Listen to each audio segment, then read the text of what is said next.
प्रेमियों, नाम दो प्रकार के हैं। एक तो वर्णात्मक नाम और एक गुणात्मक। जो जिह्वा से बोला जाता है वो कोई भी नाम हो,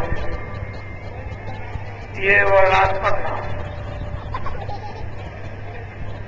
और ध्वनात्मक नाम उसको कहते हैं जो हमेशा बोलता रहता है, कभी बंद नहीं होता। उस नाम को सूरत यानी जीवात्मा अपने कानों से सुनती है। जो जीवात्मा के कान से सुना जाए उसको ध्वनात्मक नाम कहते हैं, और जो जिह्वा पलट के बोला जाए इसको वर्णात्मक।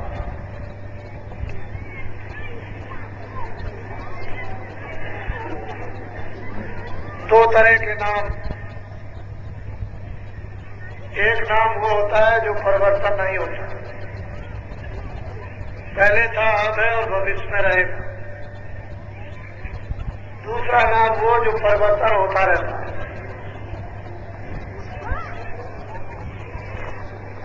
जो शुद्ध पवित्र है,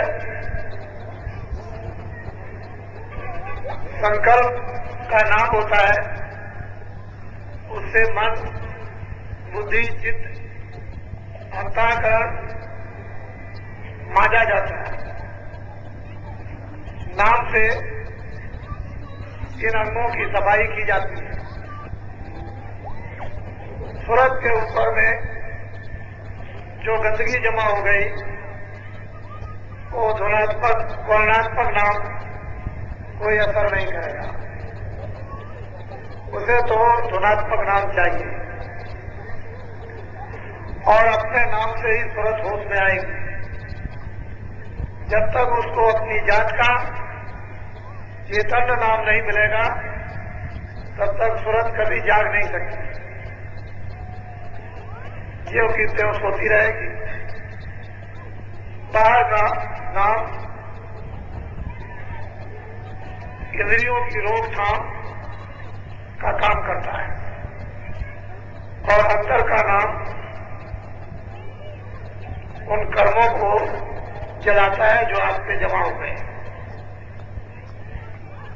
बिना ध्वनात्मक नाम के कर्म जलाए नहीं जा सकते। और गुरु की यही महिमा है कि नाम को और सूरत को जोड़ दिया जाता है। और नाम और नामी, जब सूरत को नाम से जोड़ा जाता है तब उसके बाद नामी का दर्शन होता है। जब तक सूरत शब्द का मेल नहीं होगा तब तक स्थान के धनी का दर्शन नहीं होगा। जहां से आवाज निकलती है और आपके कानों तक आती है, आवाज बोलने वाले को आपने देखा नहीं लेकिन आवाज उसकी सुनी है, इसको कहते हैं नाम। बिना नाम के नामी कभी नहीं मिलेगा। जब कभी पाया जाएगा तो नाम से ही, चाहे वो पहले स्थान का नाम हो या दूसरे स्थान का नाम हो या तीसरे स्थान का नाम हो, नाम से नाम ही मिलता है।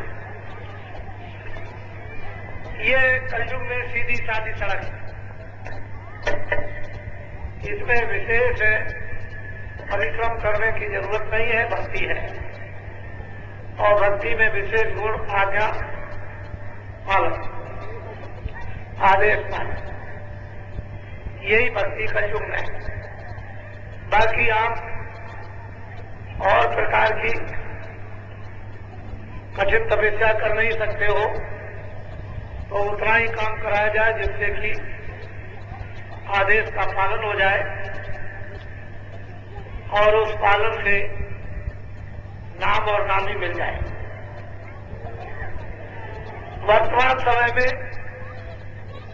मौजूदा जो भी महात्मा उपयुक्त रास्ता देखते हैं, आपके लिए वही जारी करते हैं। जब जैसा समय होता है, मौज मसलहत बदल जाती है, उसके तौर तरीके बदल जाते हैं, उसके उपाय साधारण कर दिए जाते हैं, लेकिन जो आने जाने का रास्ता है वो एक, जो नाम और नामी के दर्शन का वो एक, उसमें कोई अंतर नहीं होता। सिर्फ इतना ही है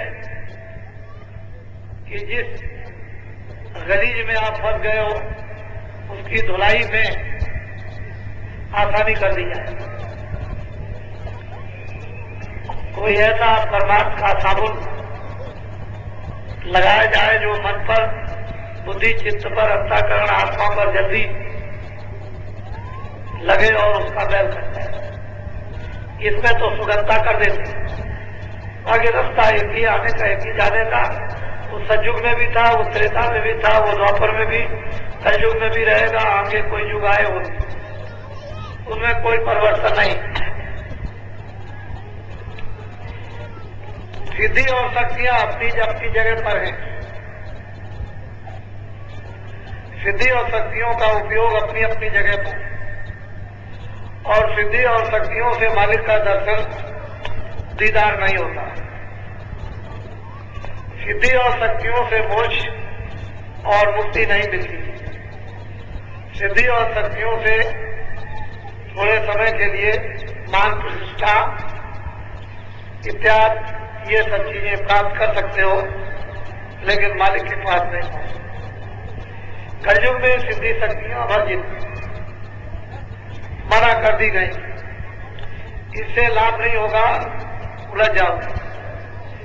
कलयुग में जब महात्माओं ने, संतों ने देखा कि जीव छोटी छोटी चीज को पाकर के और ज्यादा उलझ जाते हैं, तो सिद्धि शक्तियों के प्रकोप को अपने हाथ में ले लिया, ताकि उसका असर आप पर अशुभ न व्यापे, गलत ना हो जाए।